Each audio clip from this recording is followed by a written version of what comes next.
Hop.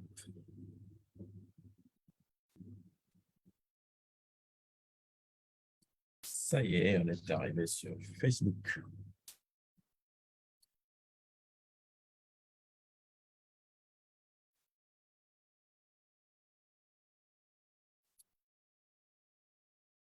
Je m'assure juste que tous ceux qui nous regardent peuvent aussi nous suivre sur la page Emma. Donc, j'active le post postal. Hop, Emma.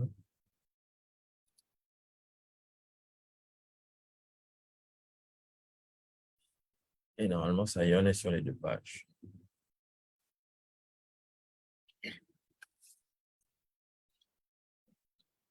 Yes, on est sur les deux pages. OK, donc bonjour à tous, bonjour à ceux qui viennent. Bonjour, on est en direct sur Facebook. N'hésitez pas à partager ce live pour cette discussion, cet échange. Le guest takeover de Christa. Je ne suis pas peu fier de la recevoir parce que ça fait quelques années qu'on se connaît maintenant et j'ai vu Christa un peu, j'allais dire grandir, je ne sais même pas si j'oserais dire grandir, mais en tout cas se débrouiller pour être sur plusieurs médias, faire ses chroniques et faire surtout le métier qu'elle aime. Je trouve ça tellement passionnant qu'elle ait réussi à le faire. Euh, Christa, salut. Je crois que ton micro est fermé, tu peux l'ouvrir. Oui, Voilà. vous m'entendez? Oh, ouais, on t'entend. Salut, salut tout le monde. Comment ça va? Ben, ça va très bien, très bien. Merci pour l'invitation. C'est vraiment un grand plaisir de partager aujourd'hui mes expériences, comme tu l'as dit. On se connaît depuis un moment et puis tu as pu voir toutes les différentes étapes. Donc, ouais, c'est cool de pouvoir échanger sur ça aujourd'hui avec vous. Ben, écoute, là, tu es à Abidjan en ce moment. Oui, là, je suis à Abidjan, je suis revenue depuis une semaine. OK. En fait, moi j'ai pas compris, c'est juste pour mettre les choses au clair. Tu es en mission à Abidjan, tu vas revenir à Paris ou tu es à Abidjan pour toujours? Non, en fait, je suis venue à Abidjan il y a enfin, un an et demi, un peu plus d'un an et demi, pour une mission avec Brut Afrique. Donc, au départ, c'était Brut Côte d'Ivoire. Puis maintenant, ils l'ont ouvert. Maintenant, c'est devenu Brut Afrique. Et donc, c'était pour le lancement de ce pôle Afrique. Et ils ont démarré d'abord en Côte d'Ivoire. Donc, OK. Du coup, le bureau de Brut Afrique en Côte d'Ivoire, on va dire. non, non, non, il n'y a pas de bureau. Parce que tous ceux qui sont ici sont en freelance. On n'est pas nombreux, hein, on n'était que trois sur place. Et puis le siège, c'est en France, Brut, France. Et puis ils ont développé la partie Afrique. Ils ont démarré par la Côte d'Ivoire, le Sénégal, l'Algérie, la Tunisie. OK, Euh, d'accord. voilà. Donc nous, on était quelques freelances à travailler ici, à faire des sujets, dont moi. C'est pour ça que je suis venue ici, pas pour m'installer définitivement, mais entre autres pour la mission. OK. Bon, super. On va rapidement revenir sur ton parcours, mais avant, je vais juste poser les bases. Comme ça, tu vas aussi un peu comprendre ce qu'on fait et ceux qui nous suivent aussi, qui nous regardent sur Facebook. Bon, déjà, on ne sera pas en direct sur Facebook tout le long, hein. Ça va être juste une trentaine de minutes. Et pour ceux qui voudront en savoir plus, ils devront rejoindre ou contacter l'école Emma Music Academy. Donc, qui est une école qu'on a fondée en 2020 pendant la pandémie.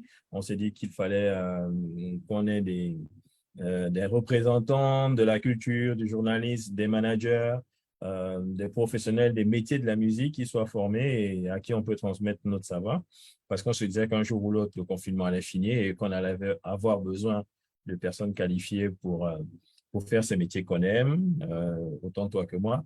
Et donc, l'idée a émergé dans la tête de Magali pour fonder cette école. Et moi, je pensais à tous les aspects techniques et on l'a mis en place depuis donc 2020. Ça fait 3 ans maintenant qu'on existe. Et on a formé près de 200 élèves déjà depuis que cette école existe. Il y a eu plusieurs sessions de formation. Et donc, dans les formations qu'on fait, il y a le music business, donc avec Magali. Il y a l'identité artistique avec Gwen Thomas. Et il y a le journalisme multimédia avec moi-même et journalisme et multimédia. Donc, dans cette école, tout se fait en ligne. hein. C'est l'avantage du confinement et des pandémies. Ça nous a permis de tout dématérialiser. Donc, tout se fait en ligne. Pendant 3 mois, on vous forme sur euh, les métiers de la musique, les métiers du journalisme et les métiers de l'artistique. Voilà. Le coach Gwen Thomas, dans la première promo identité artistique, je crois, clôturé l'année dernière, non, c'était la deuxième, avec Kumba Design, l'artiste design qui était major de promo. Chez les journalistes multimédia, c'était Elvi du Congo, Brazza, qui vit donc à Pointe-Noire. Elle était co-major parce que j'avais un équilibre garçon-fille avec Tony Mwema, qui lui est congolais, mais vivant au Burundi. Et donc, dans cette école, nous avons cette habitude d'échanger avec notre format Guest Takeover. Et donc, tu es l'une des invités, Christa, et on va revenir ensemble donc, sur ton métier de journaliste freelance, parce que le hasard veut que cette année, je n'ai que des filles dans ma formation, et les filles ont beaucoup, beaucoup de questions à te poser, notamment sur ce que tu fais. Tu auras l'occasion d'en entendre quelques-unes là dans le groupe. Sur Zoom. Je vois notamment Fleur, Rebecca, Elvie. D'ailleurs, bonjour à toutes. Hein. Ingrid qui est là aussi. Il y a Vincent qui est de la promo de l'année précédente. Donc, n'hésitez pas à écrire dans le chat si vous avez des questions à poser sur Facebook, également sur Zoom. On va essayer de les lire rapidement et les poser à Christa si jamais j'en ai oublié quelques-unes. Alors, Christa, je reviens à toi. Comment cette idée de faire le journalisme est née en toi? Parce que je sais que c'était compliqué pour toi de te lancer dans une école de journalisme. C'était quelque chose de trop fou pour tes parents.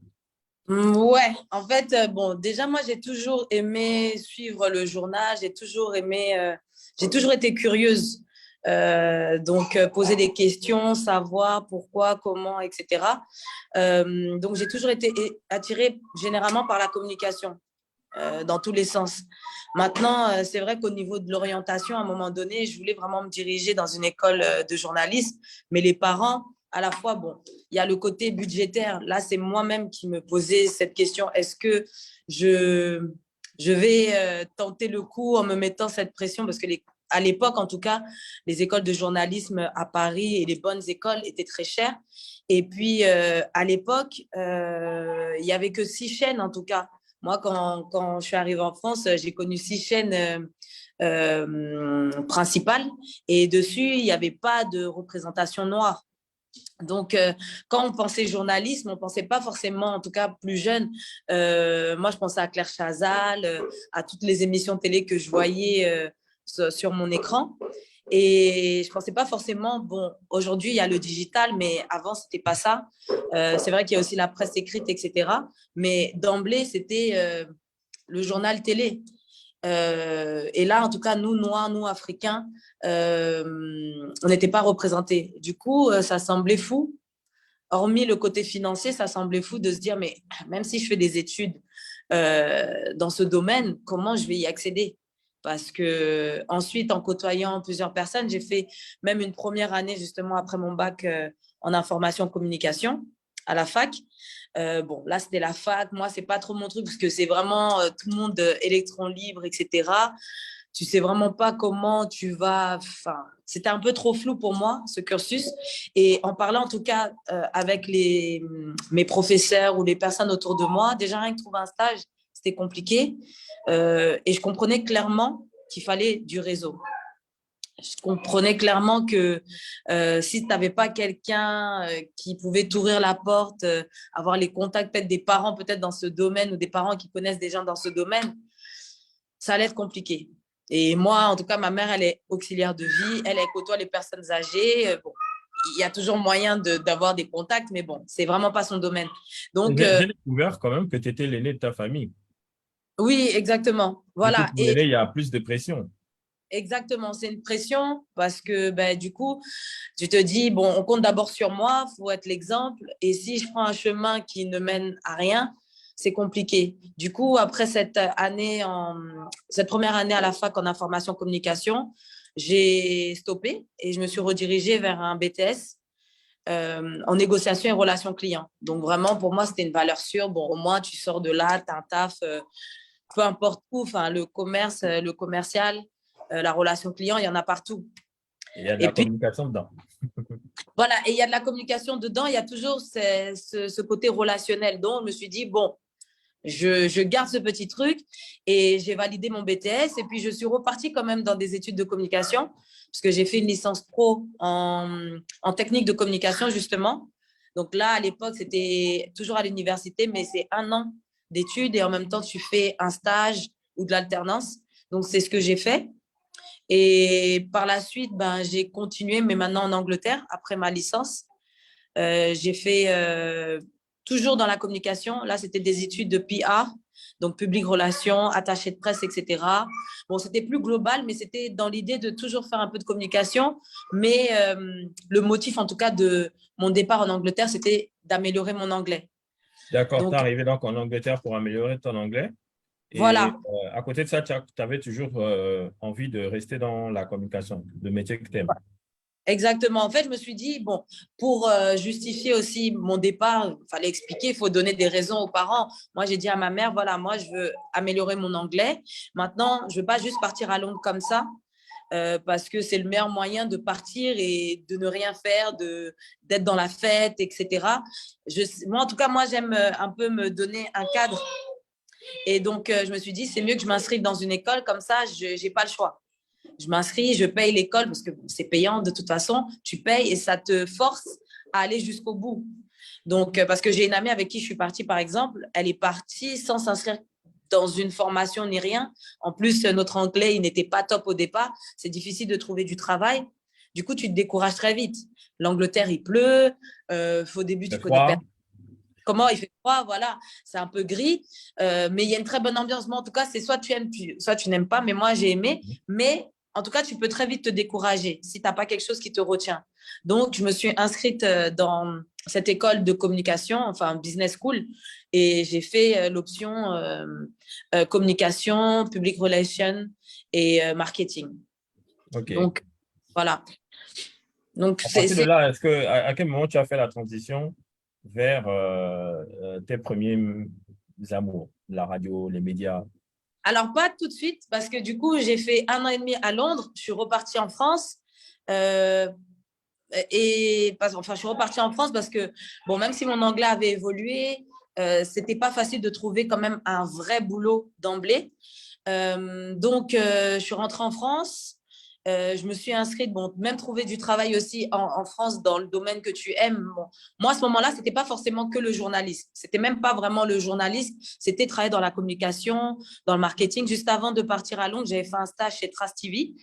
Donc, bon, je commençais déjà à mettre les pieds dans les médias. Donc, à travers mon stage chez Trace TV, je commençais à mettre les pieds dans les médias. Et c'est ça aussi qui m'a donné l'envie de travailler dans le culturel. Plus que le journalisme à ce moment-là, c'était vraiment dans le culturel, etc., communication, relations clients, peu importe. Mais dans ce domaine-là, j'ai beaucoup aimé en tout cas ce stage. Il y a à la fois de la musique, à la fois tu rencontres des artistes, à la fois tu fais des petits articles pour mettre en avant leur musique. Enfin, je touchais un peu à tout. Et c'est ce que j'aimais. On faisait des événements, enfin, voilà, c'était très intéressant, très vaste. Et en revenant à Paris, je n'ai pas pu trouver vraiment une opportunité dans ce genre. Donc, j'ai poursuivi mes études. Donc, j'ai fait un master OK. dans le commerce. Et là, ce n'était pas dans la communication nécessairement, c'était dans la négociation d'affaires. Donc, j'ai continué dans cette voie parce que je me suis dit, bon, c'est une voie sûre, il y a toujours l'option communication à côté, mais bon, globalement, on peut trouver plus facilement de l'alternance du travail. Et c'est là que j'ai fait mon master en alternance, ma dernière année de master en tout cas, en alternance dans la banque, chez AXA Bank. Donc, rien à voir hein, dans Je me mon rappelle parcours. qu'à l'époque, on avait fait une interview tous les deux. C'est pour Oui, la journée de la femme et tu m'avais parlé justement de la banque. Tu oui, travaillais en banque à cette époque.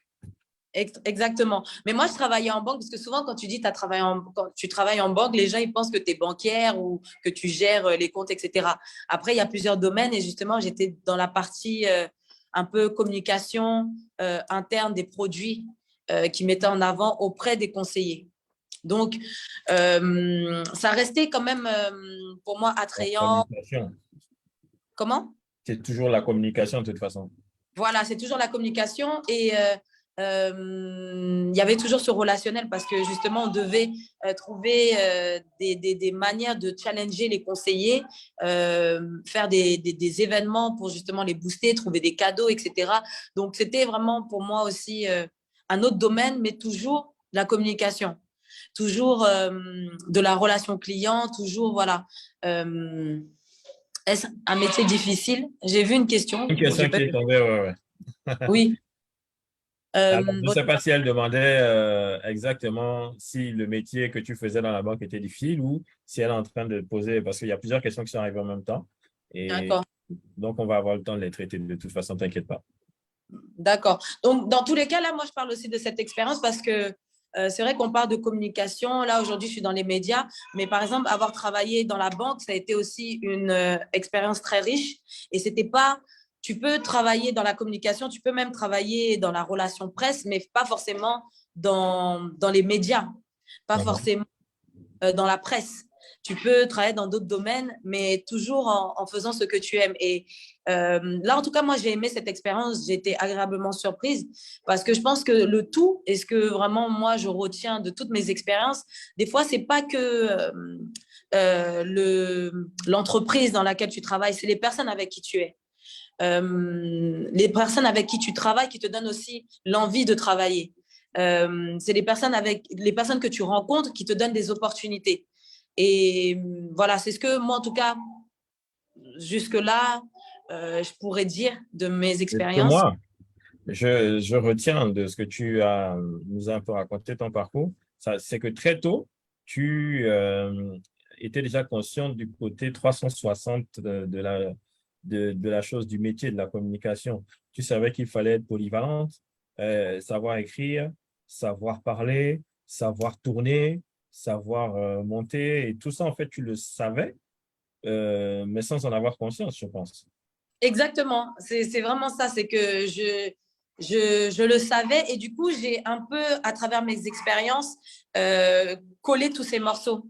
À la fois, le montage, le tournage, c'est venu bien après, mais c'est vrai que, par exemple, partir en Angleterre, je savais pas, j'avais toujours en tête que je voulais toucher du bout des doigts ce métier, le journalisme, et qu'il fallait que je puisse m'armer et avoir toutes les cartes à mon arc. Tu vois, toutes les flèches à mon arc. C'est mieux.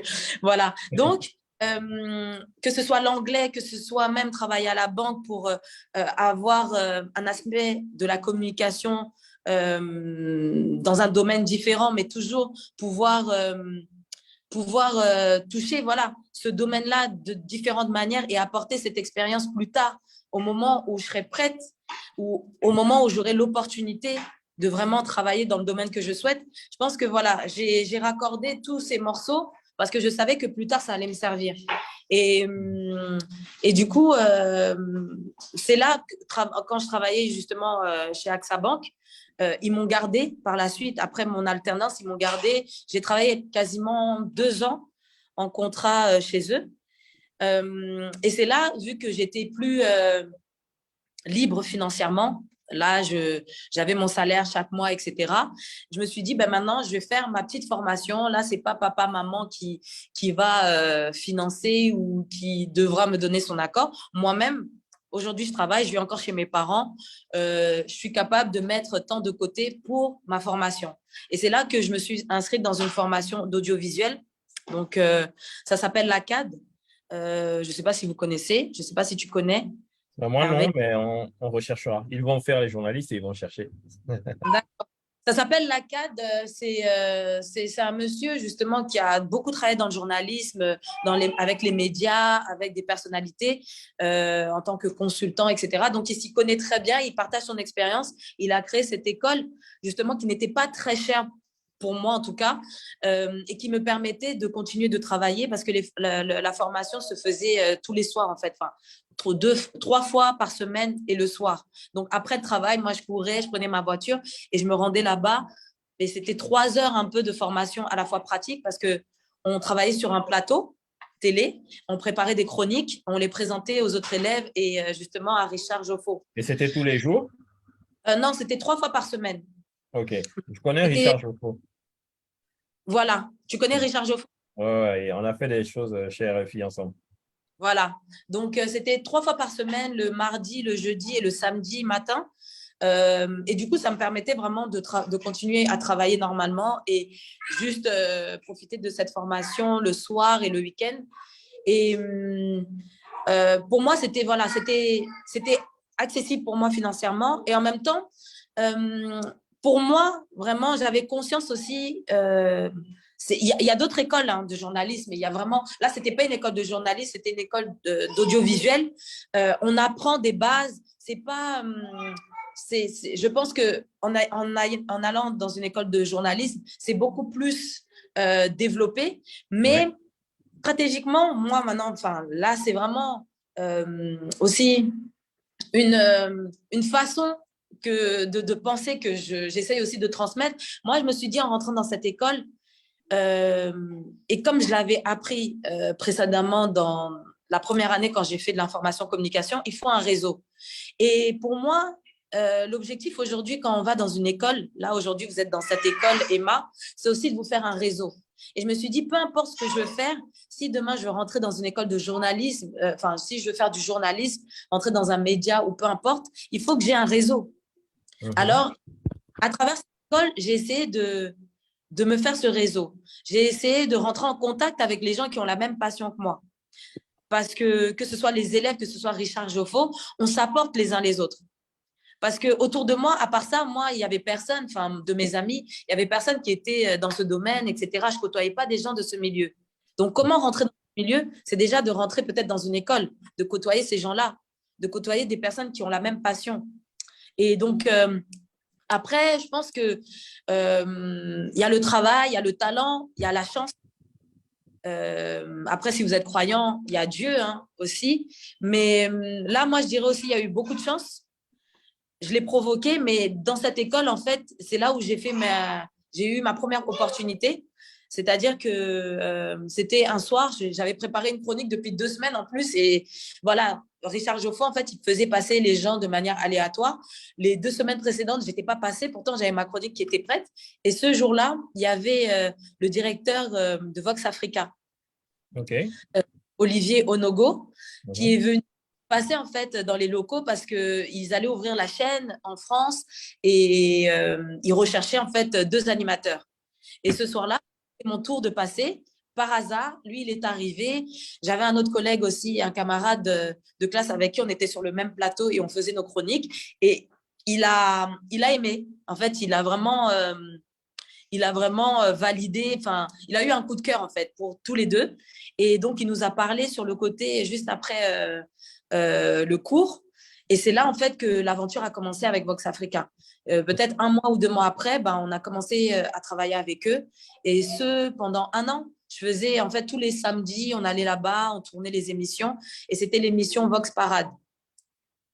Donc, OK. euh, donc voilà, c'est pour dire que il y a vraiment le travail, mais j'ai eu aussi cette opportunité. Et là, c'est les étoiles qui se sont alignées, on va dire. Bon, Euh, toi, Christa, tu oui, es camerounaise. oui, je suis camerounaise. Voilà, tu es née au Cameroun. Je suis née au Cameroun. À quel moment tu es arrivée en France? Je suis venue en France à l'âge de 5 ans. 5 ans et après, je pense que tu faisais des allers-retours. Non, pas vraiment. Pas vraiment. Non, non, la première fois que je suis retournée en France, c'est peut-être 20 ans après. Enfin, au Cameroun. La première fois que je suis retournée au Cameroun, c'est 20 ans après. Donc, Mhm. je suis restée beaucoup Tu as toujours attachée. gardé la connexion en fait avec le Oui, Cameroun.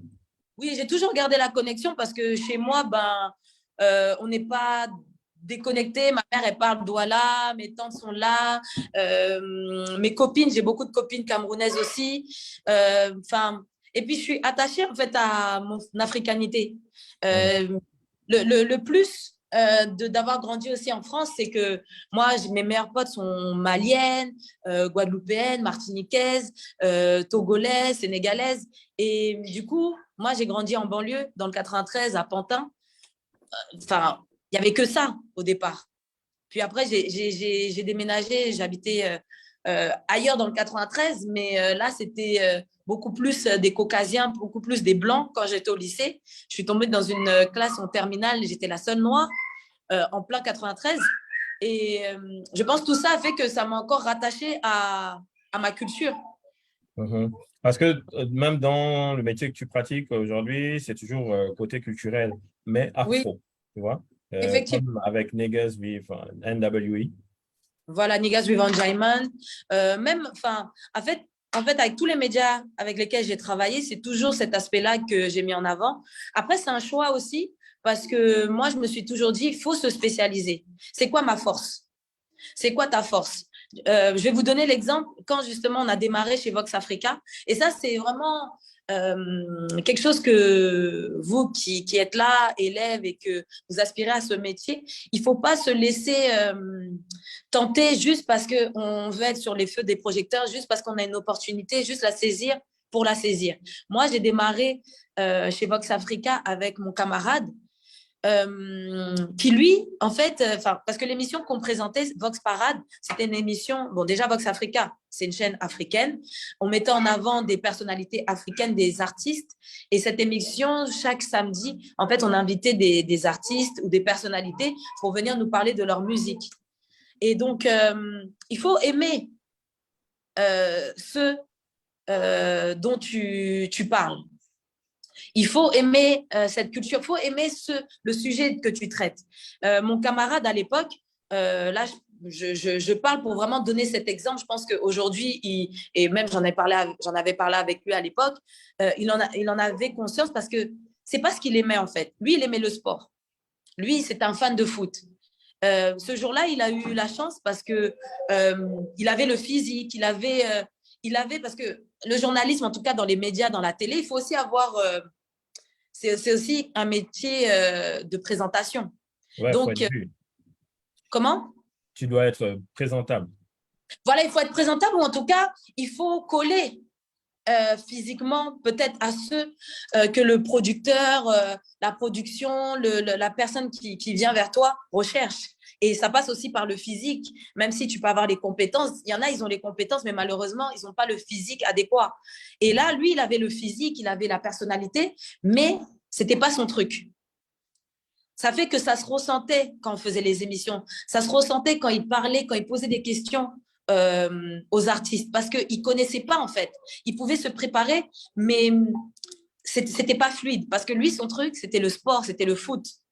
Donc, on sentait quelque part qu'il n'était pas à l'aise. Moi, le culturel, je suis tombée dedans. Je pense qu'il y a Trace TV qui a joué parce que j'ai baigné j'ai fait un stage de 6 mois, j'ai baigné dans cet aspect culturel. Mais moi, j'ai fait de la danse aussi, la danse africaine où je côtoyais beaucoup d'artistes aussi. J'aime la musique, j'aime ce domaine, j'aime sortir. Plus que le métier, moi, même si demain je suis pas journaliste, que je suis employée par aucun média, je serai dans ces événements. Je vais OK. côtoyer. Donc, Mhm. c'est important qu'on fait un métier, mais il faut aussi choisir le domaine qui te passionne, parce que c'est là où tu vas être crédible. C'est là Mhm. où ça va être vite pour toi. C'est là où quand tu vas rencontrer ces personnalités, ou peu importe si demain c'est le sport, si demain c'est, je sais pas, journaliste politique, ça va faire sens. Ben justement, quand tu parlais de journalisme politique, j'ai vu que sur un média, tu avais interviewé Gabriel Attal, qui est l'actuel ministre de l'Éducation nationale en France maintenant, mais il a occupé le poste du budget et plusieurs postes ministériels.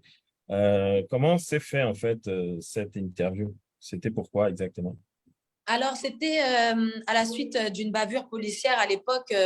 Nous, on l'avait contacté avec NWE pour justement avoir un retour.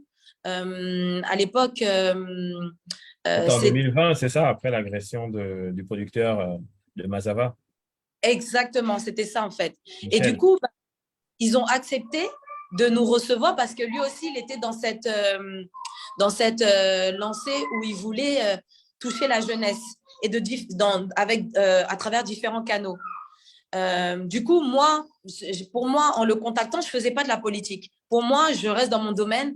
Je travaille avec NWE. NWE, c'est un média principalement afro-black culture. Il s'est passé quelque chose qui concerne notre communauté. On va vers un interlocuteur qui peut nous donner des réponses. À ce moment-là, pour moi, je ne fais pas de la politique. Je rencontre un politique, mais je vais poser des questions pour notre communauté. Mhm. Mm. Et du coup, comment ça se fait, comment s'est fait en fait ton entrée, ton arrivée chez BBC? en fait, pour savoir à quel moment tu as switché entre Trace, NWE, RFI, hop, BBC. Alors, dans tout ça, moi, quand je travaillais avec tous ces médias, c'était toujours en parallèle de mon travail à la banque. Que ce soit BET, que ce soit NWE, tout ça, je le faisais toujours. J'étais en full time, à temps plein à la banque. Donc, je travaillais du lundi au vendredi, de 9h à 18h. Mais à côté, je pouvais me permettre de faire des chroniques, de faire des reportages, etc. avec ces médias-là. Et comment je suis passée chez BBC?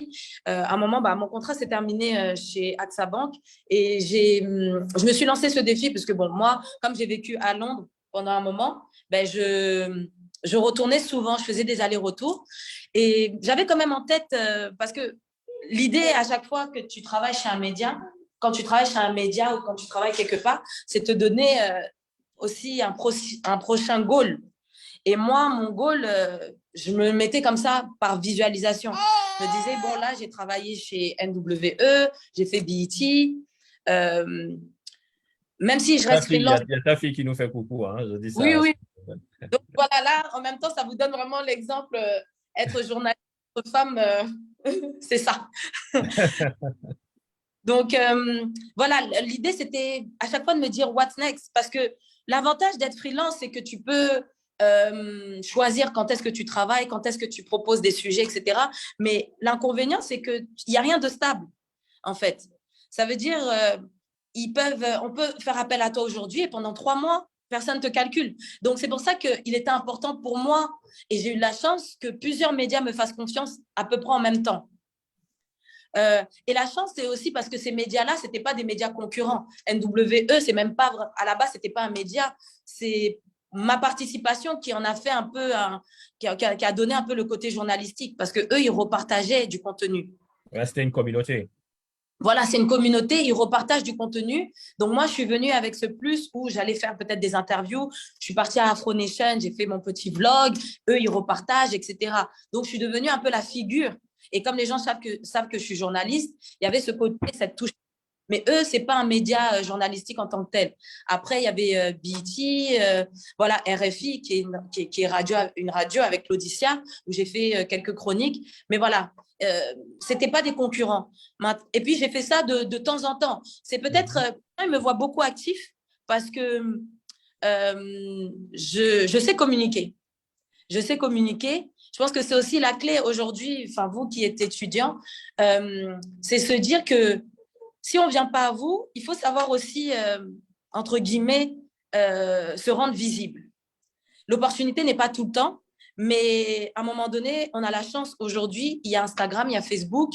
Toi-même, tu peux te créer ton site Internet, tu peux faire tes articles toi-même. Donc, voilà. Des fois, je n'avais pas d'opportunité, mais moi-même, j'allais faire mes propres contenus. Okay. Et des fois, juste sur Instagram, on peut m'inviter à un événement, je fais mon petit contenu, voilà. Donc, c'est comme ça que petit à petit, en fait, une fois que j'ai quitté AXA Bank et que je faisais tout ce freelance avec les différents médias en France, à un moment donné, je me suis dit, bon, je vais essayer pour l'instant vu qu'actuellement, je n'ai pas de full-time, de contrat à temps plein pour une entreprise, je vais partir un peu à Londres, voir ce que je peux faire là-bas et tenter avec BBC, étant donné que j'avais une amie qui travaillait chez Vox Africa qui était chez BBC. OK. Voilà. Donc, c'est pour ça, moi, je suis vraiment transparente dans le fait que y a le talent, mais il y a aussi les gens que tu rencontres. Te tendent la main, ils te tendent la main pas par pitié, parce qu'il faut aussi, comment dire, faut être conscient de ce que toi, tu apportes. Ouais, parce que la main, non pas parce qu'il manquait quelqu'un, non pas parce que on a pitié, non, parce que les gens vont pas prendre le risque de te faire rentrer quelque part s'ils sont pas sûrs que tu feras l'affaire. Donc, si on te prend, c'est sûr que c'est parce que tu le mérites. Mais maintenant, ces personnes-là aussi, c'est important de mentionner qu'il y a aussi les gens dans ce parcours. Parce que c'est les gens qui, à un moment donné, que ce soit à BET, je m'en rappelle, Sindanou, qui est directeur des programmes chez BET, il m'a donné l'opportunité. c'était pas facile parce que lui-même, il venait de rentrer chez BET et BET venait de s'installer en France. Mais il me suivait sur les réseaux sociaux et il avait besoin de quelqu'un. Et du coup, il m'a contacté. Et c'est pareil, quand j'ai fait mes premiers pas chez BBC, c'est parce que cette amie qui travaillait avant chez Vox Africa, elle vivait à Londres. Elle travaillait chez BBC. Elle m'a dit, ah ouais, il y a une opportunité actuellement dans mon équipe. On cherche des freelances. Postule. Et donc, j'ai postulé. Au début, ils m'ont pas répondu. J'ai fait même parce que eux, chez BBC, il y a un grand process hein, pour y rentrer. Il y a des tests, il y a 10 000 questions. Mais avec la patience, un jour, ils ont eu besoin d'un freelance et ils m'ont contacté. De toute façon, la patience, la persévérance, la chance, le talent et Dieu, ça finit toujours par payer. Je profite justement je vais prendre quelques questions et rappeler à ceux qui nous rejoignent que vous pouvez déposer vos questions en direct sur Facebook, sur les pages Emma Music Academy, DJ Facemaker. Dans le chat Zoom aussi, on a des questions. Pendant que tu t'occupes de Mivia, oui. je vais prendre les questions justement que Rebecca a postées dans le chat qui demande est-ce un métier difficile et si oui, pour quelles raisons être donc journaliste? Je pense que tu as un peu répondu hein, sur les aspects multi-tâches. Oui. En tout cas, est-ce que c'est un métier difficile? Je dirais, bon, c'est la passion. Pour moi, je ne vois pas de difficulté parce que ce que je fais, j'aime.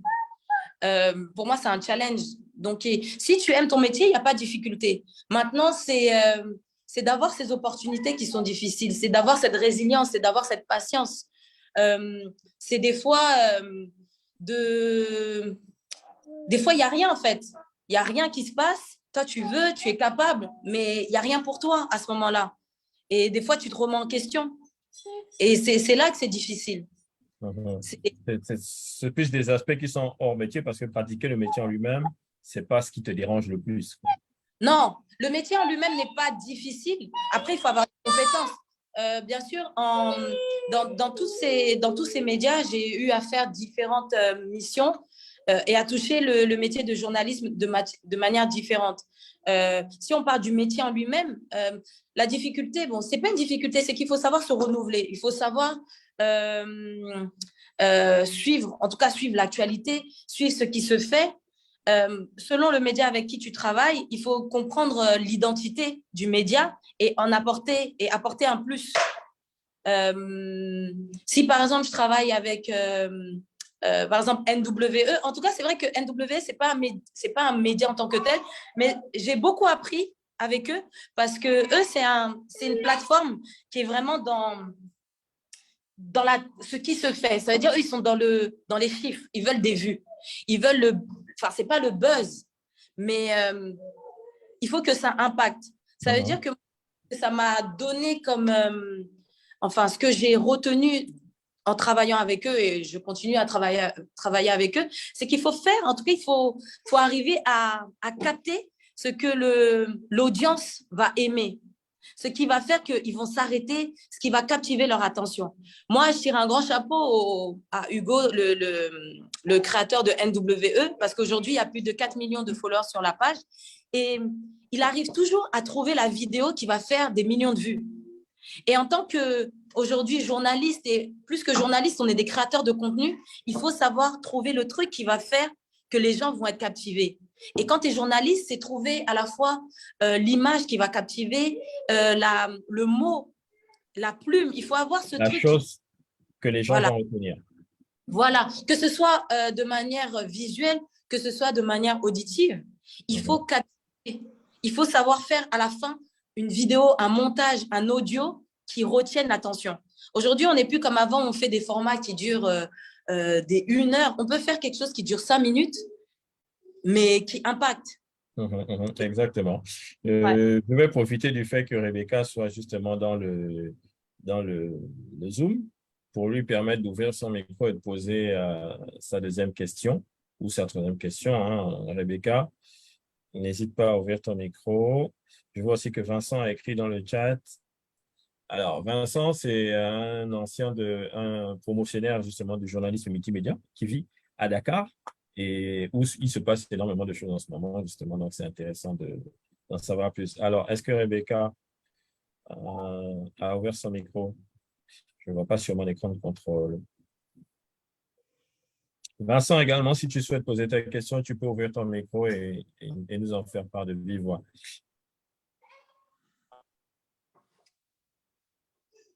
Alors, je vois toujours pas Rebecca. Il suffit que je dise son nom pour que Rebecca se déconnecte. Alors, je te lis la suite de ces questions. Alors, je reviens dessus. Elle demandait comment savoir si un sujet, une formulation choisie est accrocheuse. Bon, généralement, de toute façon, bon, dans le journalisme, avec les médias, on travaille en équipe.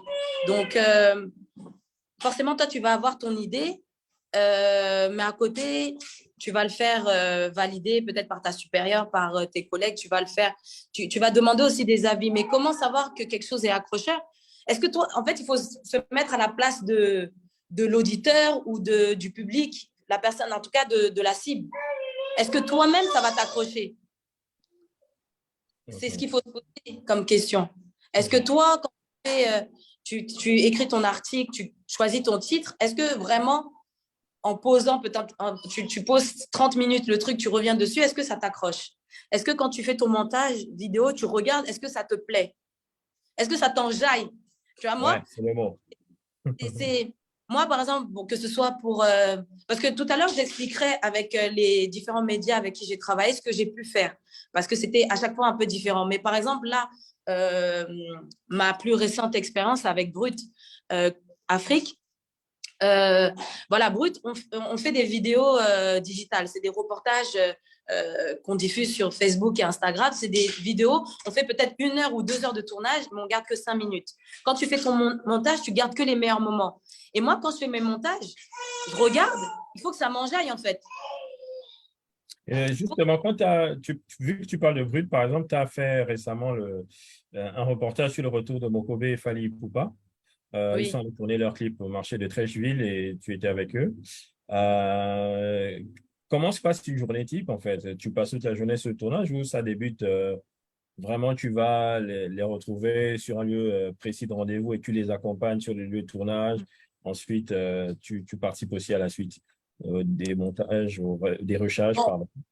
Ça dépend. Aujourd'hui, moi, j'essaie d'optimiser mon temps. Bon, de part, maintenant, j'ai un enfant. Donc, à la différence à mes débuts, on m'appelait, j'étais là du début jusqu'à la fin. On me faisait galérer, tout ça. Donc, maintenant, moi, je fonctionne différemment. J'essaie de visualiser vraiment ce que je souhaite avoir dans mon reportage. Et à partir de là, surtout là, par exemple, Brut, c'est des vidéos qui durent 5 minutes. Il faut aller à l'essentiel. Je n'ai pas besoin de rester avec vous toute la journée, du début à l'hôtel, quand tu te prépares, quand vous êtes en retard, jusqu'à vous allez vous déplacer au marché. Puis après, il y aura des hicks, Non. On se donne rendez-vous dans le lieu où moi, j'estime que là-bas, je peux faire des bonnes prises. Et puis, à côté de ça, voilà, c'est vraiment un travail déjà en amont, la préparation. Pour éviter de tomber dans certains pièges, il faut déjà bien se préparer en amont en se disant qu'est-ce que moi, je souhaite tourner, comment je souhaite mon reportage, comment je le visualise. On a une question de Vincent, juste après, je te laisse terminer, mais Vincent, Bonjour, bonjour. Bonjour, M. Hervé. Bonjour, Cristal. Bonjour. J'espère que vous allez bien et vraiment, c'est un honneur d'être parmi vous aujourd'hui. Moi, mes questions, j'avais 3 questions. Je suis venu poser les questions de vive voix étant donné que M. Hervé a demandé de passer. Donc, c'est aussi l'occasion pour moi de faire un coucou. La première question est la suivante. J'aimerais savoir, travailler en tant que bénévole, est-il une case obligatoire pour un journaliste qui est fraîchement sorti de l'école? C'est la première. OK. Tu veux que je te réponde directement? Oui. Ouais. Ben, ça dépend, hein. Je peux enchaîner tout comme vous pouvez d'abord répondre directement. Peut-être au sortir de votre réponse, je pourrais faire des relances en fait. Oui, je vais répondre, sinon après on va se mélanger. Je vais sauter quelques questions. Donc, moi je pense que c'est une case indispensable. Tu n'as pas encore de bagages, tu n'as encore rien prouvé, on ne sait pas sur quoi se baser. si tu n'as pas la chance, parce qu'il y en a, ils ont de la chance, ils sortent de l'école, ils ont vraiment une opportunité rémunérée, etc. Pourquoi pas? Après, ça ne veut pas dire que tu vas faire du bénévolat, que comment dire, tu ne sais pas ta valeur. C'est pas parce que tu acceptes de faire quelque chose gratuitement que c'est parce que non, tu as peut-être pas confiance en toi. Non, c'est parce qu'il te faut quand même une ligne sur ton CV. Tu vois? Donc, moi, je pense qu'il faut le faire. C'est important parce qu'il y a des opportunités. Il y a des grands médias que tu n'auras pas forcément accès si tu ne fais pas un stage ou du bénévolat parce qu'ils ont tellement de demandes que pourquoi ils vont te prendre toi qui viens de sortir? Exactement. Vincent? Effectivement. Oui, la suivante, merci pour la réponse, qui est très édifiante au passage. Pour la prochaine question, c'est bon, je peux? Oui. Ouais, attends. Ok, vas-y. Attends. Je voudrais juste rajouter par rapport au bénévolat, il faut le faire. Moi, je pense que c'est indispensable de le faire, mais il faut se donner des limites. Ça veut dire qu'il ne faut pas après se laisser exploiter. C'est-à-dire toi-même, tu sais, quand tu vas quelque part, tu sais que tu y vas dans un intérêt, pour l'intérêt aussi de la boîte, ok, mais tu te donnes un temps limite. Tu ne vas pas le faire à vitam aeternam. Oui, oui, oui. Vraiment, je vois où vous voulez en venir et c'est très édifiant. Par rapport à la seconde question, c'est de savoir si travailler en freelance comporte-t-il des risques? Si oui, lesquels sont-ils? Est-ce que ces risques-là sont forcément liés à l'aspect financier, en fait? Travailler en freelance, bon, moi, je dirais pas non, il n'y a pas de risque. Des risques, toi, tu parles à quel niveau? Vraiment financier par rapport à ta carrière? À quel niveau Est-ce que tu peux préciser ta question? Oui, je parlais beaucoup plus sur l'aspect financier parce que la question d'après, c'est de savoir si votre travail à la banque, par exemple, a-t-il facilité à nourrir votre passion, en fait, pour le journaliste? Effectivement, effectivement. Moi, j'avais besoin de cette stabilité et effectivement, le travail à la banque m'a permis de continuer à nourrir cette passion. Parce que ben, j'étais pas stressée, parce que j'ai tenté à un moment donné, parce que je me suis dit, peut-être à un moment, il faut mettre tous les œufs dans le même panier. Il faut arrêter à la fois tu es à la banque, à la fois tu es là. Donc, à un moment donné, j'ai stoppé et j'ai essayé de me concentrer 100% au journalisme. Malheureusement, c'est difficile parce que les opportunités n'arrivaient pas de manière pérenne. Ça veut dire que je n'avais pas forcément des contrats à durée indéterminée, des contrats même à durée déterminée sur une longue période. C'était des missions, des bouts de missions et c'est très frustrant. Et l'avantage quand je travaillais à la banque, c'est que, en fait, qu'on me propose ou pas du travail, moi, je sais qu'à la fin du mois, j'ai mon salaire. Et à des moments même, avec ce salaire-là, moi-même, je faisais mon contenu. J'avais un ami, Jérémy, avec qui je travaillais. Lui, il est cadreur. Et il m'accompagnait dans des événements. On filmait. Soit des fois, j'envoyais ça à NWE pour qu'ils publient. Soit, par exemple, BET, des fois, nous contactait pour une prestation. On allait couvrir, par exemple, le Quai 54 et d'autres événements. Là, ils nous rémunèrent. Mais j'étais pas dépendante d'un média ou d'une situation. Je pouvais moi-même me permettre de faire mon contenu et puis me permettre de dire, bon, je vais aller le proposer à un média, quitte à ce qu'ils le prennent ou pas. Au pire, je le diffuserai sur mes réseaux. Donc, voilà, le risque quand même du freelance, c'est qu'on ne sait pas, il n'y a pas de stabilité. Il n'y a pas vraiment de stabilité financière. C'est comme un artiste. C'est-à-dire, aujourd'hui, tu peux avoir la chance, tu as un gros cachet, demain, tu n'as rien. Et tu dois faire avec pendant quelques mois. Donc, les métiers de journalisme et artistique, en tout cas, se rejoignent sur cet aspect-là, parce que c'est vrai qu'il y a une grande part d'inconnu lorsqu'on est journaliste, même en freelance ou pas. Hein, parce qu'au début, lorsque tu fais des stages dans les rédactions, c'est pas garanti quand t'embauches à la fin de ton stage, parce qu'il y a aussi une forte demande dans le métier. En tout cas, dans les médias dits traditionnels. Aujourd'hui, avec l'arrivée des réseaux sociaux, c'est vrai que ça a changé totalement la chose aujourd'hui et chacun peut devenir un média ou créer son média sur sa page Facebook. Merci Vincent pour les questions, pour les inputs. On va dire au revoir à ceux qui nous regardent sur sur Facebook. Pour la suite, il faudra soit devenir élève chez Emma Music Academy ou envoyer un mail tout simplement à contact@emmamusicacademy.com.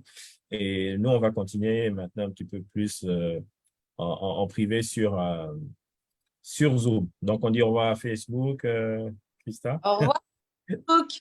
Ciao.